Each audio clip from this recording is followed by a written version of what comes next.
Is your Minecraft world lacking its own personal custom villager breeder?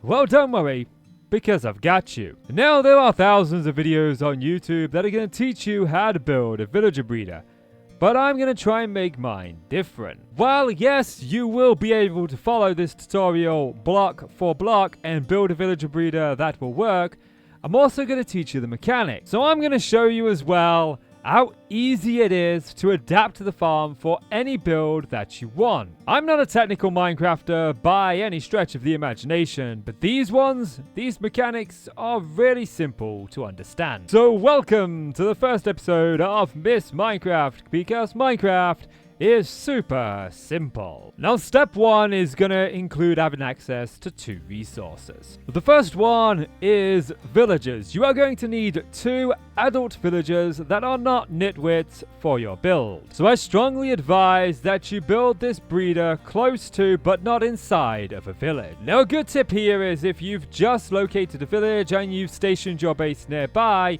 is to wait until night, because when the sun sets, villagers will head towards their beds. They will try to get inside of their houses, and you can just take a precautionary measure and block them in. Now, trapping villagers inside their homes isn't necessary for the village breeder. I just wanted to give you a little bit of advice for if you're just starting out in your world. This way, zombies aren't going to come by and munch on their brains and leave you with no villagers inside of your settlement. Now, the next resource that we are going to need access to is either potatoes or carrots. We have potatoes here, and we have more potatoes over here.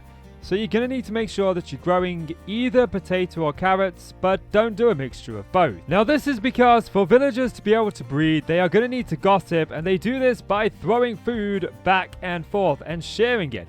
So we need to make sure that we have just one crop that we can throw to them, so that they can then go ahead and toss that back and forth. So now that we know that we need 2 villagers and either potatoes or carrots, we can get into the first part of the farm. Now this part should be above your main farm itself. Well, above your villager storages anyway. So I always like to build mine a few blocks off the ground. And to begin with, we're going to build one of the most efficient fields within Minecraft. Just take in a central block right here, coming out 4 blocks in each direction, and then once we've done that, we are going to connect them up so that we end up with a big square. Then you want to fill in every single block except for the center. Now, the building blocks within this do need to be a hoeable block. So I always use grass, but dirt is a lot more accessible in the early game.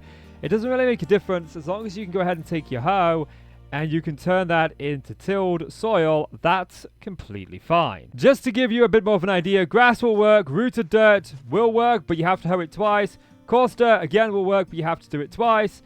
Normal dirt will work, but you only have to do it once. Mycelium does not work, mud does not work, and neither does podzol. I'm going to be honest, I kind of thought podzol would work. Now that we've got our nice little square box here, we can go ahead and put a central water source, and we'll just hoe down each of these blocks. Now, when we're finished, we should have a nice box that looks something like this, completely filled with tilled dirt. Now, strictly speaking, you don't need a 9x9 area. You could also do a 7x7 if you are struggling, but I'm trying to keep this simple and showcase a lot of the different mechanics within Minecraft. And if you already play Minecraft, you are familiar with the typical 9x9 farm, as you only need the central water source to hydrate the entire area. Now, once you've got your farm all ready, you go ahead and plant either your potatoes or carrots. For this, we are going to use carrots, but potatoes will work exactly the same. There will be no difference, so feel free to use those. Now, when it comes to the mechanics of the villager breeder,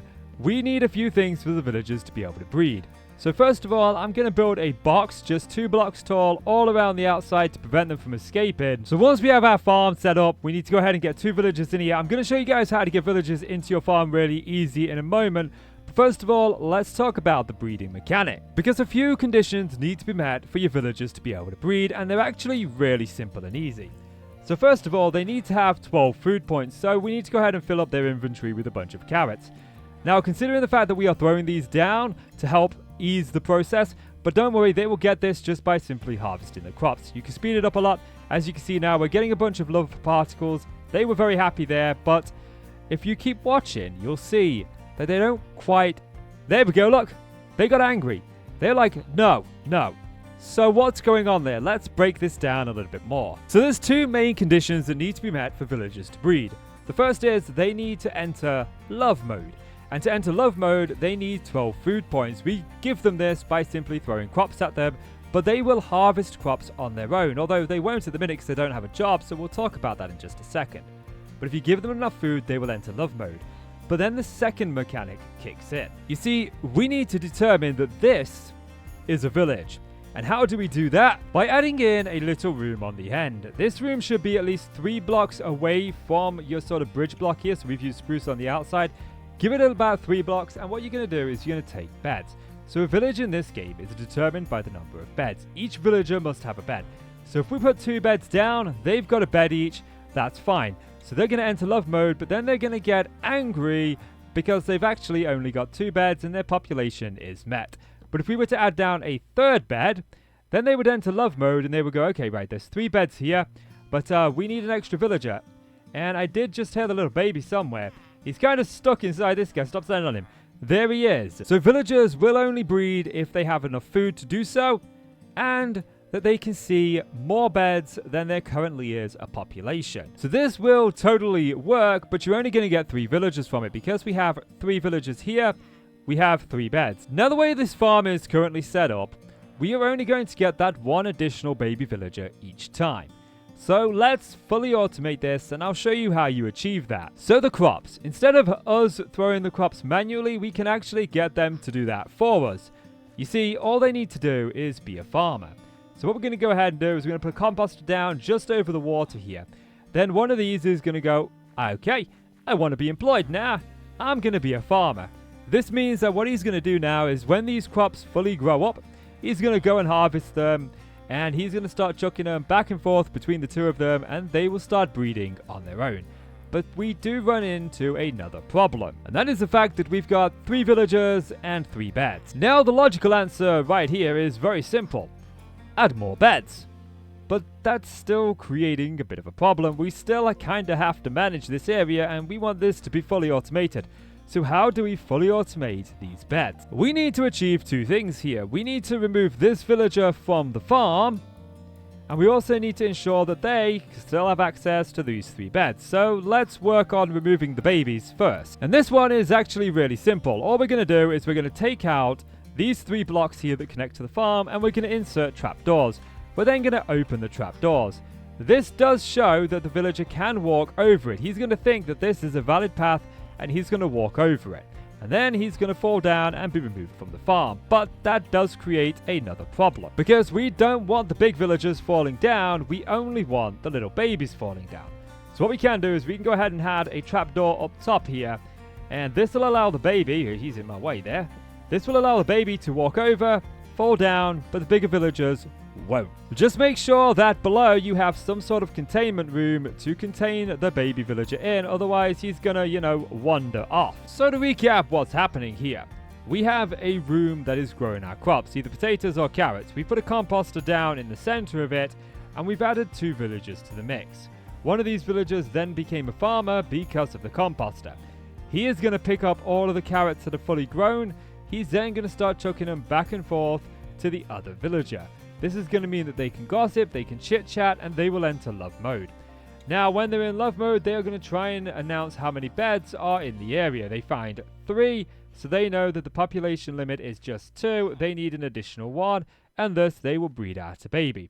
When the baby gets out, the baby wants to go and sleep in the beds, so he tries to walk across this trapdoor and ends up falling down into our containment chamber. It really is that simple, but now what we're going to do is we're just going to cover 2 things that you need to be aware of. Even though all the conditions have been met, the villagers may still decide that they don't want to breed.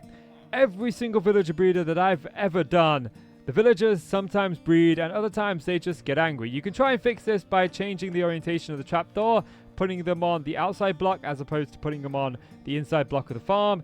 You can also try and lighten this up by adding beds for the babies to also sleep in.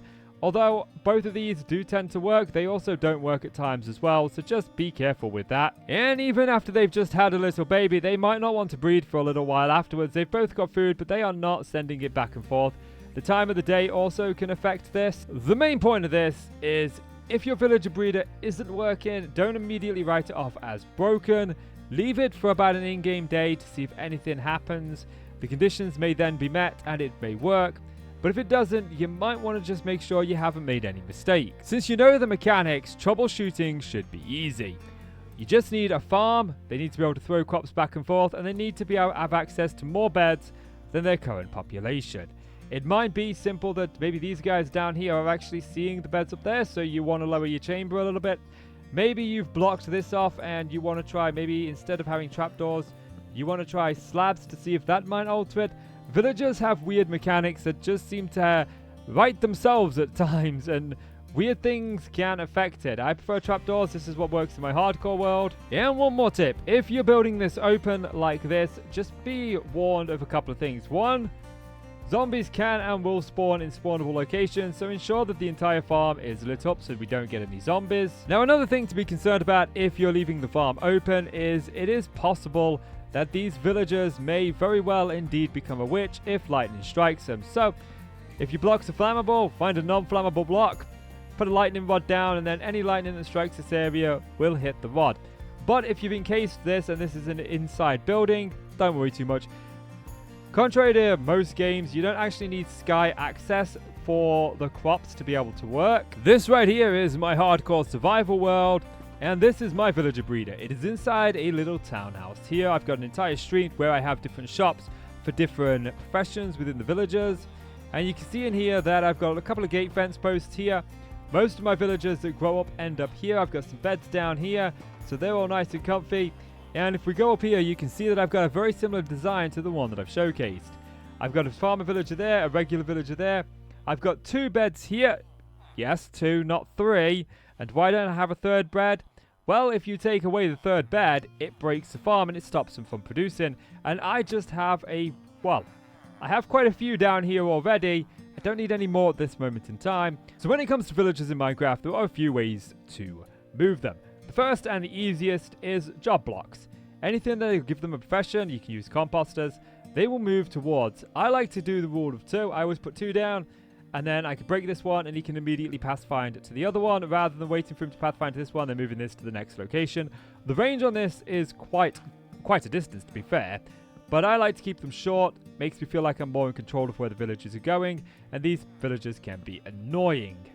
Now, if your villager isn't pathfinding to the block, if there's something in their way, they won't pathfind to it, but alternatively, if it gets towards the night, they'll want to sleep as opposed to find a job block, so make sure it is the day when you're doing that. Now, if you're on flat terrain, you can always get a boat. Likewise, if you're also going down terrain, you can get a boat and try and get the villager in the boat.